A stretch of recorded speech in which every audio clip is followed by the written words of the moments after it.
Hello बच्चों, let's read the question and the question says which of the following is incorrect. इसमें से हमें incorrect option ढूंढना है। ए ऑप्शन में है that DNA and RNA consist of nucleotides only. B में है adenylic acid is a nucleoside. C में है uridine is a nucleoside and D में है nitrogen basis A G C T U have heterocyclic rings. Let's find out the key concept of this question. हमें key concept है इसमें nucleoside nucleotide. अब यहाँ पे हमारा ये न्यूक्लियोसाइड और न्यूक्लियोटाइड क्या है? बेसिकली ये हमारे न्यूक्लिक एसिड से रिलेटेड है। न्यूक्लिक एसिड जो होता है is a polymer of nucleotide. और न्यूक्लिक एसिड हमारे पास दो टाइप के हैं, that is DNA and RNA. तो डीएनए के स्ट्रक्चर में भी न्यूक्लियोटाइड का पॉलीमर चेन है और आरएनए के स्ट्रक्चर में भी न्यूक्लियोटाइड का पॉलीमर चेन है। अब न्यूक्लियोटाइड क्या होता है? न्यूक्लियोटाइड थ्री कंपोनेंट से मिलकर बना है हमारा, दैट इज एक तो है शुगर, नाइट्रोजनस बेस और एक है हमारा फॉस्फेट ग्रुप। अब हमारा ये जो शुगर है वो डीएनए में तो है डीऑक्सी राइबोस और आरएनए में है राइबोस शुगर। फिर हमारा ये जो नाइट्रोजनस बेस है, what are these nitrogenous base? These are actually heterocyclic ring compound। ये सब heterocyclic ring compounds होते हैं। और नाइट्रोजनस बेस भी हमारे कौन कौन से होते हैं? Adenine, guanine, cytosine, uracil and thymine. इनका शॉर्ट फॉर्म देखें तो ए जी सी यू टी।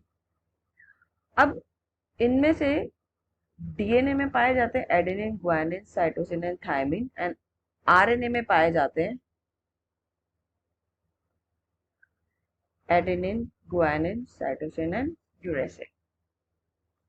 ओके, अब बात आती है फॉस्फेट की। तो फॉस्फेट इन दोनों में कॉमन होता है, डीएनए और आरएनए दोनों में। तो फॉस्फेट अगर हम कहें तो फॉस्फेट ग्रुप मतलब H3PO4 से ही हमारे फॉस्फेट ग्रुप बनते हैं, इस तरह से। अब आता है टर्म न्यूक्लियोसाइड। अब न्यूक्लियोसाइड जो होता है वो किससे मिलकर बनता है? Nucleoside is actually compose of sugar plus nitrogen base. तो इसमें फॉस्फेट ग्रुप प्रेजेंट नहीं है। अब न्यूक्लियोटाइड जो होते हैं, क्योंकि इनमें एसिडिक ग्रुप जुड़ा हुआ है तो इसलिए इनके नाम के आगे एसिड जुड़ेगा। जैसे मान लो अगर एडेनिन कंटेनिंग नाइट्रोजनस बेस है तो हम न्यूक्लियोटाइड को बोलेंगे एडेनाइलिक एसिड। किसके केस में? आरएनए के केस में। लेकिन अगर हमारा न्यूक्लियोसाइड है तो इसी एडेनिन कंटेनिंग न्यूक्लियोसाइड को हम बोल देंगे सिर्फ adenosine, again in RNA. Similarly अगर मैं गुआनिन की बात करती हूँ, गुआनिन कंटेनिंग न्यूक्लियोटाइड है, अगर न्यूक्लियोटाइड है तो हम इसको बोल देंगे गुआनाइलिक एसिड, क्योंकि एसिडिक ग्रुप जुड़ा हुआ है। और अगर हम न्यूक्लियोसाइड का नाम बोलेंगे तो इसको बोल देंगे हम guanosine, again in the case of RNA. ऐसे ही अगर हम साइटोसिन की बात करें तो न्यूक्लियोटाइड के केस में इसको बोलेंगे हम साइट्रिडाइलिक एसिड एंड न्यूक्लियोसाइड के केस में इसको बोलेंगे साइट डी। सिमिलरली यूरेसिल के केस में, न्यूक्लियोटाइड के केस में हम बोलेंगे यूरिडाइलिक एसिड, एंड न्यूक्लियोसाइड के केस में बोलेंगे हम यूरिडी।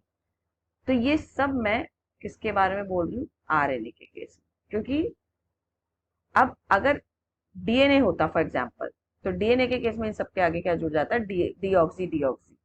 इन केस ऑफ डीएनए डीऑक्सी जुड़ जाता, only this term deoxy added in case of DNA, right.